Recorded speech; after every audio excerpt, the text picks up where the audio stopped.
These patterns are going to be critical, okay? And what one of these might look like is in example 4. We've got y cubed minus 1. This is the first one we're going to do, okay? Y cubed minus 1. Go back in time and ask yourself all the questions I've given you. Is there anything you could pull out of both? No. Is this a trinomial? No.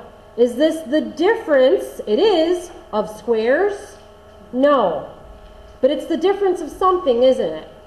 It's the difference of cubes. You might not think of 1 as being a cube, but it is. 1 times 1 times 1. So since it follows this pattern, I'm going to first pull out the cube root of each. Y minus 1. Okay? The cube root of y cubed is y. The cube root of 1 is 1. And I'm just following a pattern here. Then I'm going to fit it into the rest of this pattern. The first item, I'm going to square it, to which I am going to add the product of this and this,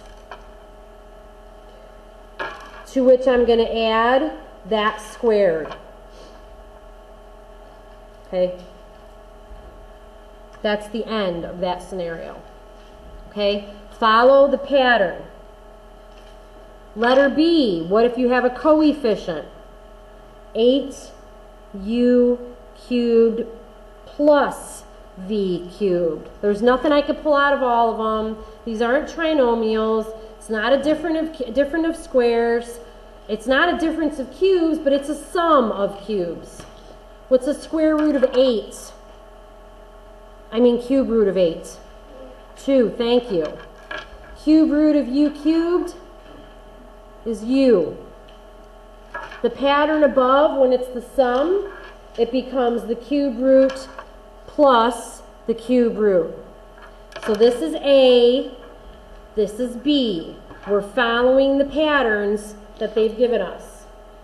The rest of the story is to fill in the 3 pieces based on that, using this pattern. 2u squared is 4u squared. Minus the product of those two things, plus b being squared, which is v squared. That looks like TV squared, but it's a plus. Okay? Using the pattern, pull out the cube roots, follow the steps they give you, square it, multiply a by b, separated by a plus or minus, depending upon what you started with, and then square the b piece. Okay? All right. The last thing I want to teach you guys today. This is example 5. Sometimes even the patterns don't seem to fit any of the scenarios you're given. Okay? Sometimes even the patterns don't seem to fit anything that you've been given. Example 5A, right off the bat, looks a little bit hinky to me because it's got 4 parts. I haven't taught you anything that helps you do anything with 4 parts. Okay? But do you remember how you can associate and associate and commute things within a problem to make them easier? Well, you can do that even when you are factoring.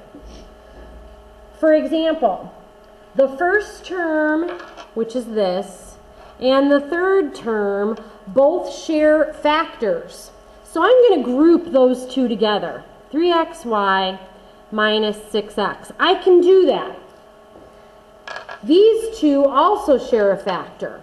So I'm going to group those two together. Okay? So I'm going to try and factor these pieces separately.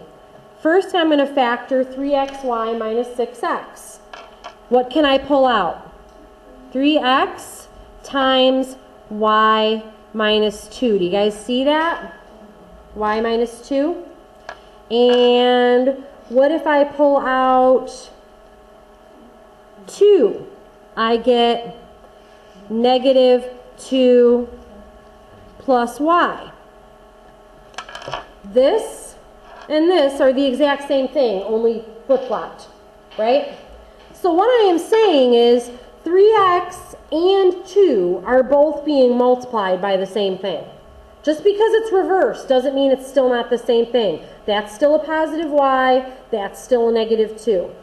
So I can group these two pieces together, 3x plus 2, and multiply them both by y minus 2, and I now have a completed factor of that sentence up there.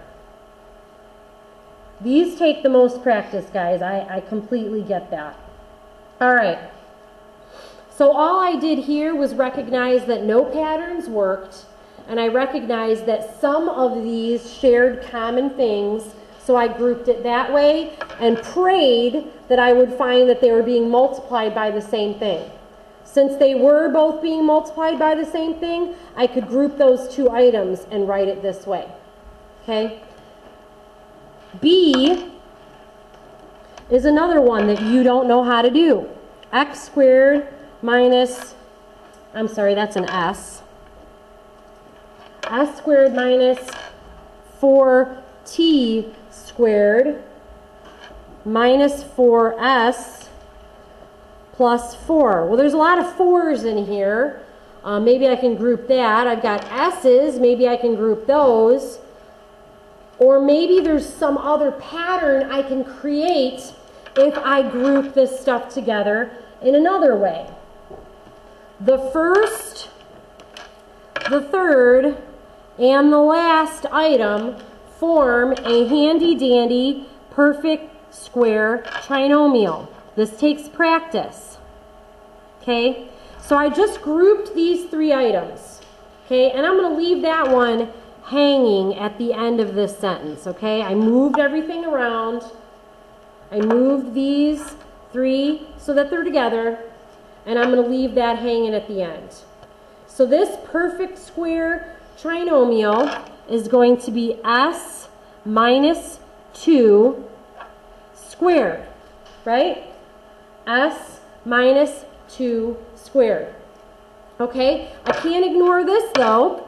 This minus 4t squared is still what I have to account for. Now pay attention. This is going to be the hardest thing if you're not paying attention.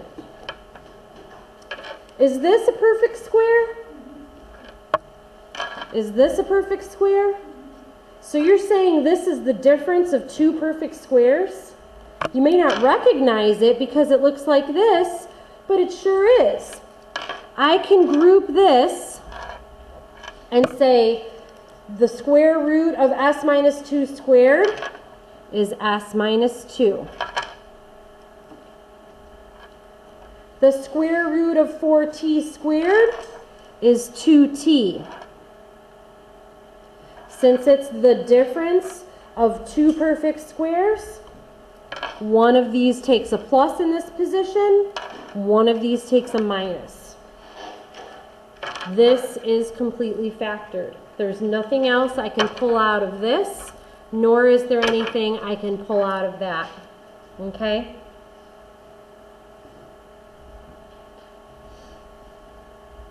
Nothing more you can do. Okay? And I could move it around to make it match their order, but it doesn't really matter.